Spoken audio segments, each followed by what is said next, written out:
Business bag ni Kim Chiu, dinayo at pinagkaguluhan, actress na overwhelmed. I've seen a lot of change, been through a lot of pain. Some things are not the same as they were a year ago, but all will be okay. I move on each and every day. The past. Hindi makapaniwala ang new entrepreneur at TV host actress na si Kim Chiu sa nangyayari sa mismong headquarter ng kanyang business bag na House of Little Bunny PH, kung saan napasugod pa ang dalaga sa naturong showroom at opisina nila. May ilang mamis na nandoon na taga Batangas kung saan dumayo pa nga at pinakyaw ang mga bags ng dalaga. Dumalaw ako dito sa shop and may mga nag-walk in. Full house kami today. So, thank you so much. Mga mommies dito. Hello po! Hi! From Batangas! From Batangas! Thank you!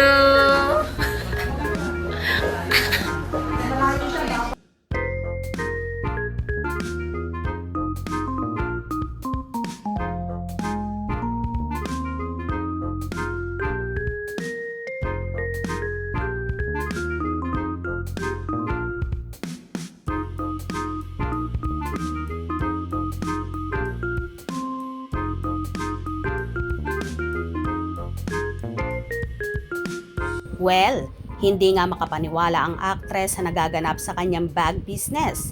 Kaya naman tuwang-tuwa siya at na-overwhelm. Kahit pagod ang dalaga sa kanyang show na It's Showtime ay pinuntahan niya ang mga buyers niya sa opisina nila. At sobrang saya niya nang makita ito. Tuwang-tuwa naman ang mga nagpunta doon lalo na nang makita nila at makaharap ang CEO ng naturang business bag.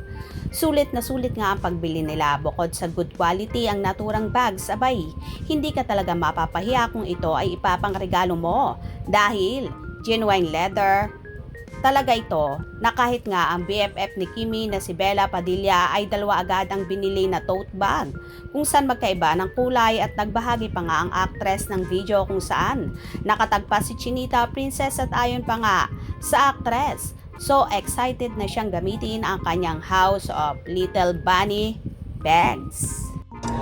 Hi guys, so I just got my orders from House of Little Bunny and I got myself the canvas totes because I do love a big bag where I can dump. Laking pasasalamat naman ni Kimi sa lahat ng tumatangkilik sa kanyang business. Kung saan, nung nakaraan sa dami ng gustong bumili ng new items nila, ay nag-error na ang website nila. Anyway, congratulations Kimi and more sales to come. Hope you enjoyed. Please subscribe for more info.